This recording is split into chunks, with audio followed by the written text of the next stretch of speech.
What's going on, Chiefs Kingdom? The Chiefs, unfortunately, lose the first game of their 2023 regular season as they fall in Arrowhead 21-20. The Lions come in. They get a victory over top of Patrick Mahomes and the Travis Kelce-less Chiefs, to be quite honest. And the stats kind of show the Lions played well. Dan Campbell coached that team. He had a really ballsy go for it on the fourth down inside his own 20 and went for it, and it came out and paid dividends. They scored a touchdown there. Jared Goff played pretty well. 253 yards and a touchdown is nothing to scoff at. David Montgomery was the leading back, had a touchdown along with those 74 yards. The wide receiver core, Amon-Ra St. Brown had a touchdown. Josh Reynolds had 80 yards, 4 receptions. I mean, overall, the Lions played well, and not that the Chiefs didn't. They just didn't make the winning plays. Patrick Mahomes looked like Patrick Mahomes a lot of the night. He made time in the pocket, escaped a lot of pressure, was able to kind of make plays longer than they really should be, evaded sacks basically all night. I mean, there was a lot of times where he was protected, but the wide receivers couldn't get open, and that was just one of the many problems with this Chiefs offense was the wide receivers. We'll get into more on them right now, or not right now, but in a moment. Marquez Valdes-Scantling, he was a shining spot. 2 receptions for 48 yards is pretty good, but when you think about how high-powered this Chiefs offense is, you know they like to spread the wealth, but having your leading receiver only have 48 yards, that's not something you really like to see. So the first thing I'm going to ask you Chiefs fans is I need a one-word reaction to their loss. I got to be quite frank with you, and I think my one word, and it's going to sound weird, but I'm going to explain it, is mediocre. Because that's what the Chiefs were tonight. They were mediocre. They weren't bad. The wide receivers may have been. But they weren't good. They were just mediocre. Patrick Mahomes was Patrick Mahomes. Evaded pressure, had some good passes, but overall, it wasn't the normal Patrick Mahomes we thought we were going to see. Had a couple passes that weren't exactly on target. Not that it's discounting the wide receivers, not helping them out, but I want your one-word reaction to the loss down in the comments. If that's freaking a cuss word, if that was whatever it is, put it in the comments. Let me know, because I got to be honest. This win, or rather loss, is confusing to me. And so I think there's a lot of words that could describe this, but I'm going to go with mediocre just because I think that's how the Chiefs played tonight.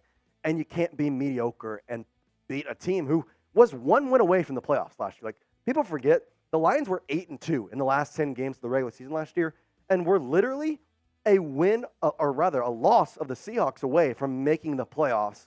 So the Lions are good. One-word reaction.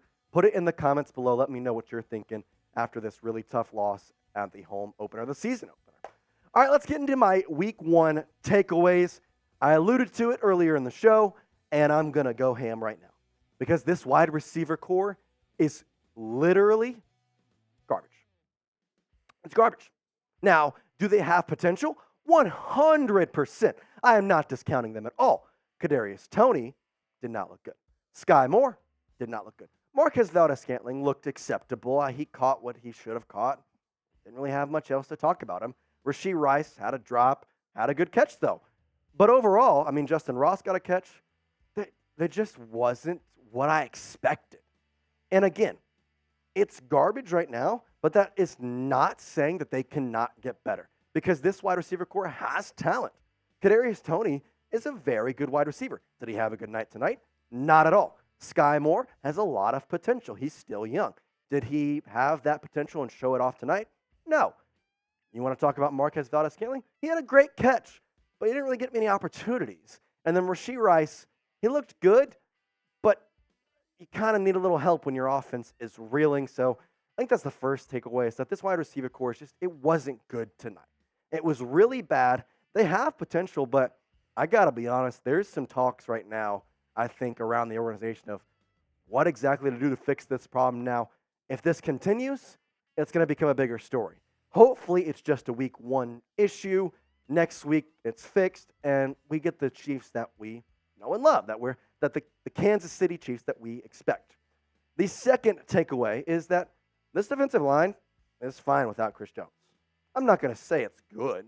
It's definitely not the best defensive line in the AFC or the best defensive line in the NFL. Not a chance. But is it acceptable without Chris Jones? More than so. Michael Danna had an impressive game. Dude played really good as the guy to come in and replace him. Keandre Coburn was also kind of a good fill-in guy, and we didn't even have Neil Farrell Jr. We didn't have Neil Farrell Jr. He was out tonight because he didn't learn the offense. He'd only been here for like 5, 6, 7 days. Dude didn't know what he was doing out there. Karlaftis was an absolute beast. He was in the backfield consistently and often. Dude was always kind of getting in the face of Patrick Mahomes. He played well in coverage, too, because a lot of times he would be so far ahead of the game. He had one pass deflection where he read the Lions defense, or Lions offense, rather, better than the Lions offensive players. And then on top of that, he was in the face of him and was able to force Goff out of the pocket multiple times. He was able to make Goff have to think about every single throw and have to think, okay, I know I'm going to have someone staring down my throat. I better get this ball out quickly. So Karlaftis, Danna, great job. Big round of applause to you two. You really pulled up without Chris Jones. And hey, now if you get Chris Jones, I'm honestly thinking this defense could be pretty good, especially the D-line. The second, or rather third takeaway that I'm having is Mahomes can't win by himself. And I think we already knew this, but tonight kind of proved it in a way that we never really could have known. Because did he have an acceptable game? 100%. You go 21 for 39, over 200-plus yards and 2 TDs without your number one, I'm going to call him a wide receiver, he's a tight end, but Travis Kelce, without your number one, that's fine. That interception is not his. That is Kadarius Toney's. That is his responsibility. Patrick literally hit him right in the hands. Right here, popped off his hands, was not Patrick's fault. But he can't win by himself. Without Kelce, without receivers helping him out, he can't do it. This defense helped him as much as he could, and it just wasn't able to get the job done. He was extending plays. He was getting out of the pocket. It was great. I liked everything we saw from Patrick Mahomes. We just, he can't win by himself. This is a team game. It's a team sport, and you need Patrick to have a little bit of assets with you. Now, you don't need to have Travis Kelce being 100-plus yards, but you need some help from not dropping the ball, having wide receivers that are a little bit reliable than we had tonight. All right, before we get into my fourth takeaway, I want you to subscribe to the Chiefs Report because we have Chiefs news. We've got Chiefs rumors. We've got everything you need if you're a Chiefs fan all in one place. And the best part is it's free. So subscribe to the channel right now. We're trying to reach 45,000 subscribers. We're less than 100 subs away. So come on, hit that little red subscribe button. It's free. It's easy. And if you're in the market for some Chiefs news, some rumors, some updates, some fun, just hit that little red subscribe button, youtube.com/ChiefsTV as well, and join the Chiefs Report Kingdom. All right, my fourth takeaway, and I've talked about it. Kadarius Toney was terrible. There's no other way to put it. To be quite literal, if this was the preseason, I would be hard-pressed to say he may not be on the chopping block in some type of way. 5 targets. First of all, the one target he caught was a 1-yard gain, and it was a pop pass. Wasn't a pass at all. It was literally Mahomes going like this. That was the double pitch back where it was a snap to McKinnon, who flipped it to Patrick. Patrick flipped it to Kadarius Toney, and he got 1 yard off it because the offensive line pushed him, and that was it. Dude didn't even earn the only yard. Oh, and might I mention, he had a pass that literally hit him in the hands right here, and he just dropped. Bounced off his hands, pick 6, 7 points. There's your game right there. Take those 7 points on the board, Chiefs win. Easy. He also had a drop that would have been at least a 20-yard gain, possibly even more. He had a lot of space in front of him. He was going to catch that ball, probably put the Chiefs into a field goal area, I have to say. So there's another 3 points. So if you want to, again, we're playing ifs, ands, and buts right now, but what else can we do after the loss? If he catches that ball, if he doesn't drop the other one, just hits it somewhere else, or catches it maybe, that's 10 points. 10 points right there. Chiefs win 23-14. Instead, they lose 21-20. My final takeaway from this Week 1 game against the Lions is missed tackles. Oh, yeah, and more missed tackles, and more missed tackles, and more missed tackles, and more missed tackles, because I got to be honest, the defense played well, but I think that was largely in fact to the defensive line. And Trent McDuffie also played really well. But the biggest thing was the secondary could not tackle whatsoever. The cornerbacks, I'm going to stay right here and say that Trent McDuffie, he had a good game. He had the most tackles, was playing really well. Overall, had a good time. L'Jarius Sneed missed a lot of tackles. Was he right in the right location a lot of times? Yeah, but did he make the tackle? No. You just got to wrap up. And I know it's hard, especially with a Lions team that is very versatile and has the agility, but you got to wrap up. I mean, it's the NFL, guys. You just got to wrap up. You got to get them down in that first one because, I mean, there was times where I was counting 5 missed tackles per 5 yards, basically. And that also extends to the safety room, as if you look at those, for the safeties, you got Bryan Cook and Justin Reid. And Justin Reid played well. Bryan Cook played well. But again, you're a part of that secondary that just kind of missed tackles all night long. It really wasn't the fact that they played bad. It was just, I would have liked to seen the tackles been made at the first stop, especially on a night where your offense was struggling. And again, this defense played well. So I'm not trying to dog on them in any sense of the word. I just like to make the tackles on the first one. And I don't think you can knock anyone for that. If they make the tackles on the first one, maybe it's a different story, maybe it's not. Either way, this defense was amazing as it allowed he allowed exactly 14 points. The other 7 coming from off the pick 6. So 14 points against a good Lions team is pretty good. And Trent McDuffie, he was a shining star in this defense.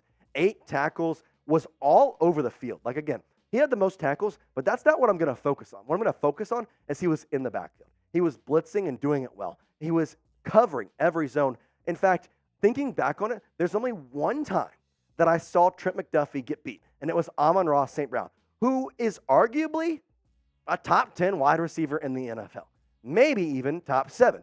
You could go as far to say possibly top 5. I don't know. You could go in a lot of ways with Amon-Ra St. Brown. He has a lot of abilities. There was only one time he got burned, and it really wasn't a burn, more or less that Tony, Amon-Ra St. Brown cut in, and McDuffie just wasn't fast enough to cut in. He was there right away to make the tackle. That was the only thing he did wrong all night. Maybe missed a tackle here and there, but every time he did, he slowed them down enough to have the rest of the Chiefs' defensive core come up and wrap them up.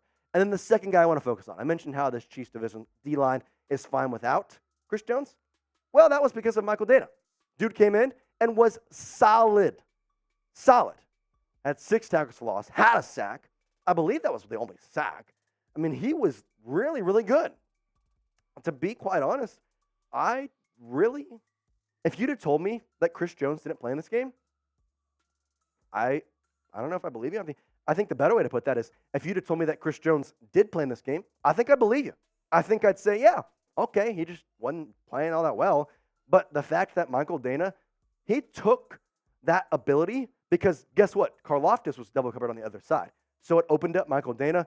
Boom, easy choice for him to kind of break the easy tackles, was in the backfield all night long, had the sack, and he was really, really good. I liked what I saw from him. I liked what I saw from this defense was very, very impressive, and I like to think that they can continue that against any offense in the NFL, considering how good this Detroit Lions offense was last year.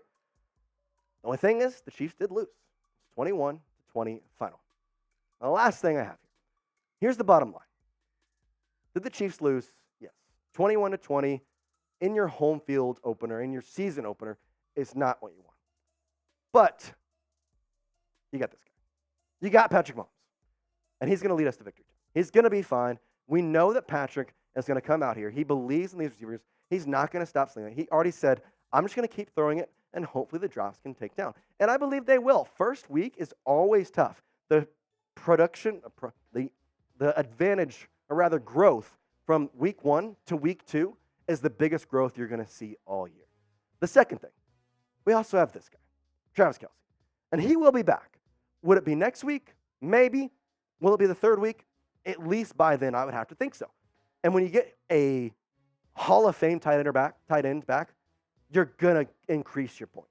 You're going to get better on offense. You're going to look better on offense. And overall, guess what? Those wide receivers are going to have more room because they're going to have to worry about another guy.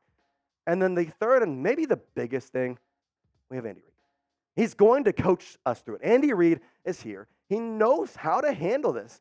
And I think in some ways, he was just ready to play football. Because you can kind of learn a lot in the preseason. You can learn a lot in training camp. You can learn a lot in practice. but you have to go and actually play a game to see what needs fixing. And on top of that, there was a lot of stuff that wasn't football related that was talked about over this offseason. You had Chris Jones. You had a bunch of stuff going on that just wasn't football. And in some ways now, it's just football. Chris Jones is here. He's there, whatever. It doesn't matter. This team's got to win with or without him. And Andy Reid's going to coach him to that. It's going to be fine. Overreaction, people are going to get into it. But it's week one. It's one loss. And the best part about it is now everybody's going to doubt the Chiefs, which just is going to make the run to the Super Bowl even more fun. All right, last thing here. I need you to rate your panic level around the Chiefs after this loss. And I'm going to give you a wide scale here. I'm going to give you 1 to 100. And I want you to get in the comments and get your panic level in there after the 21-20 loss against the Lions, against Lions in Arrowhead Stadium to open the season. Scale from 1 to 100. I'm probably going right around the 50 to 55 area. Just because, I'm not extremely concerned because the mistakes tonight, you change a couple plays, the Chiefs win this game without a doubt handily. It's not even close. To be honest, I said it. You change 3 plays, you take away the 4th down conversion for the Lions, that's 7 points on the board. Kadarius Toney catches 2 passes, that's 2 plays, that's 10 points. You're taking away 17 points right there. Again, if, ands, or buts, we don't know what happened. But you're taking 17 points on the board. You're winning this game 21-4. Obviously, that's not how it would go. But it's something to note. So get in the comments, and I want your panic level around the Chiefs scale 1 to 100. We're going to have videos all weekend long discussing this and kind of just talking about it. But I think the last thing before we go, go. Again, panic level around the Chiefs, 1 through 100. So once you get in the comments and let me know what it is. Again, 55 from me. It's kind of how, I don't know. It's tough. It's really tough to just kind of talk about it. Last thing again, week 1 watch party MVP, Academia God 13. Big shout out to you, man. I really appreciate you. Came in, $21 super chat. Appreciate you, Academia God. If you weren't a part of the Chiefs live watch party, what are you doing? We're going to have those all year long. Every Chiefs game, we're going to have it here on the Chiefs Report. And on top of which, we're going to have some live shows as well. So we're going to have shows all throughout the weekend. And we'll see you tomorrow for some more Chiefs news, rumors, and updates. Peace out.